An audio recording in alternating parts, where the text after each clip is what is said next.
Hey everyone, Zach here. Welcome to a lesson on network marketing leadership. Today I want to talk to you about how to correct anyone on your team and have them thank you for it. Actually have them be grateful that you did it. Now there's a new round of the Unlimited Lead Gen Funnel giveaway. All you have to do to enter is be a subscriber and leave a comment down below. So let's jump into this technique. This is called the sandwich technique, and I learned this from one of my old upline who's incredibly skilled at communication and leadership. Now I'm sure you have times on your team where maybe someone on your team is making a decision that you know is not actually in their best interest. Now, this is the interesting part about leadership.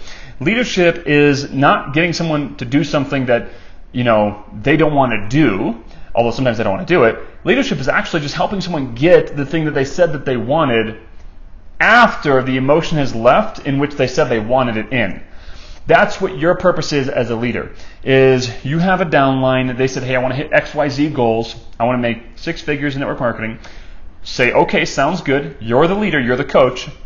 And once they leave that emotion that they said that in, they start to make other types of emotional decisions, right? Maybe they don't want to go and reach out to new people. Maybe they don't want to build a funnel. Maybe they don't want to build the business because they had a bad day at work, because something bad happened. Maybe they don't want to attend the company conference because they have to go to work, because they don't have any money, because whatever, because insert excuse. They're not going to do thing that's going to help them in their business because excuse.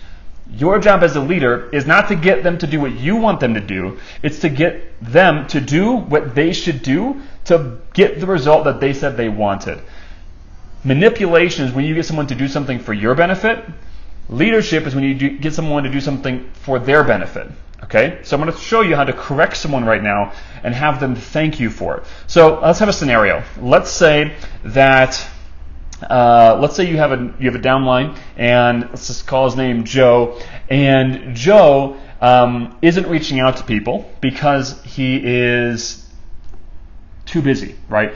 He's got too much stuff on his plate at work, and he's got his family to take care of on all these things, right?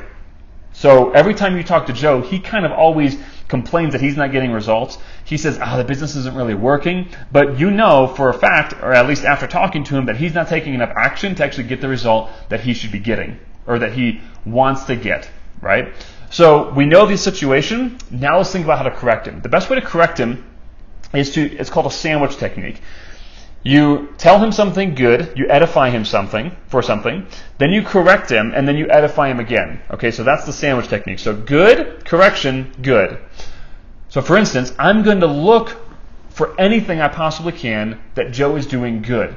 Anything I can at all. So if I find that Joe is tying his shoes properly, I'm going to edify that, right?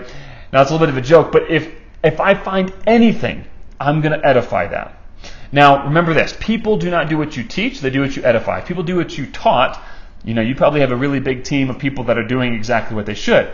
But people don't do what you teach. They do what you edify. So that's why I'm going to edify the good things that he's doing. You got to be careful what you edify because they'll keep doing them. But as long as you can find something good, then you're fine here. Now, I'll also tell you this. Even if you have a really big problem child like Joe, first of all, ask yourself if you really want to be working with him. But assuming that you do, if you have a big problem child like Joe, it might be tough to find something good that he's doing. But I promise you, everyone's got something good. Maybe it's something as small as he is smiling when he's showing up for the team calls every week, or he's having a good attitude when he shows up to the meeting once a month or whatever, right? Maybe that's as small as it is. So let's think about how we would do this. Dude, Joe, man, I'm so stinking excited for you, man. Literally every single time we get on that the weekly call, dude, every time you jump on, man, you just light up the room. I don't know if you noticed that, but has anyone told you that you have like this like kind of magnetic sunshine personality? Well, you do. And dude, every time you're on the call, man, it is so much better with you on there because everyone goes through the week and they kind of have the boss gets mad at them, or maybe they have a rough time at home, but they get on the call and they're hoping to get fed, they're hoping to get brought up. And we can only do so much as the coordinator of the call, right? As the leader of the call, because people actually more respond to their peers rather than the person that is coordinating everything. So when you show up, man, you're always super bright and vibrant, and you're always adding a lot of excitement and energy to the call. I mean, I cannot tell you how powerful that is in the grand scheme of things. I mean, just think about this. Think about when you have a team and everyone is at your energy level and above. Isn't that going to be pretty sweet, dude? And he's like, yeah, dude, you're right, dude. That would be pretty awesome. Like, yeah, man. And dude, just think about this. Think about when you actually start, like, when your team actually starts, like, growing the way you want it to grow. I mean, check this out. Imagine if you just, like, every day, if you just went home, and when you were home, before you opened up, the can of worms, before you got into the TV, before you started doing all that other stuff, before you mowed the lawn, before you washed your car, imagine if every day, if you just sat down and reached out to 3 to 5 people, right? Imagine if you just showed the presentation to 3 to 5 people every night before you got home. You literally took 30 minutes to an hour. Do you imagine what would happen with that? I mean, just based on the numbers, you'd probably sponsor 1 or 2 people a week. Can you imagine sponsoring 1 or 2 people a week, having 8 people a month getting on your team every single month, not including what happens in your depth, and then they're all seeing you being super energized and pumped up and excited to be on the call, to be a part of the team and to be moving forward? Can you imagine what would happen, dude? And he's like, yeah, it'd be amazing, right? Man, I am super pumped for you, dude. Literally, with your high energy level, and if you just start adding in some of that action, dude, it's literally a matter of time before you start hitting a lot of those goals that you set. And I know the big thing that you want to do is set your wife free. The big thing that you want to do is you come home and be with the kids. You both want to be home with your kids as they grow up. Dude, you're so close to that. All you have to do is just keep on doing what you're doing with keeping your energy super high. Keep that a part of your DNA, and just add in some of that action, man, and they could literally be right around the corner. I'm super excited for you. You see what I did there? That's called a sandwich, okay? I was edifying him for his energy level. I was then correcting him, right? Notice I used the word and rather than the word but. This is actually something I learned from the Tony Robbins book called, it was his first book, Unleash the Power Within. To get an agreement with someone, a lot of times what we do as humans is we should say the word and, but we use the word but. So it's oh, I agree with you, but that usually creates a conflict. Instead, change the word to and. So, dude, imagine if you just did this, in addition to the first thing that you're doing, right? You don't want to say, your energy level is really high, that's great, but you need to take more action. Because now they're kind of feeling deflated. They almost feel like they're opposing you. Dude, your energy level is so good. And can you imagine when you just take more action? Now it's oh, I'm doing this good, and if I just do this, I can get that. So use the word and instead of but. Sandwich them all together, and lastly wrap up with the last piece, right? The last piece is basically coming back to the first thing I edified him for, and then casting a vision for where he's going. The vision for where he's going is he wants to set his wife, or bring his wife home from work, and then him be home from work and be home with the kids. That was the vision. You probably heard me cast that vision for him.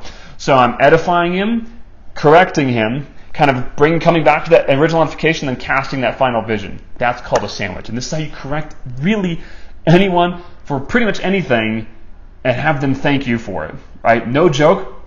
I have thanked upline for correcting me when I needed to be corrected. Also, I've had downline thank me for correcting them. Why? Because here's the thing. Leaders want to get corrected. I want to know when I'm doing something wrong. Does it always feel good? Of course not. It doesn't always feel good, right? I'll be the first to tell you, sometimes it's as uncomfortable, if not more uncomfortable, to be the deliverer than to get the delivery. Right? It can be very uncomfortable. But as a leader, you signed up for this. If you want to be a leader, you have to course correct the people that follow you. They're following you for a reason. If they could get the result on their own that they're looking for, without a leader, they wouldn't have you as a leader. But they know that they need some sort of leadership. Intrinsically, they get it. They want you to lead them. So even if it feels uncomfortable, realize that it's probably more uncomfortable for you than it is for them as the receiver of the correction. So, in the great words of Socrates, man up or woman up and go do it. And hopefully this gives you some empowerment to not feel like you need to combat someone, because you're not combating them. In fact, you're almost treating this like you would in a marriage. Here's the problem. Here's me and you. Here's the problem. We're on the same side. That's the problem over there, right? I'm not opposing you, Mr. Downline or wife. I'm not opposing you. We're opposing the problem.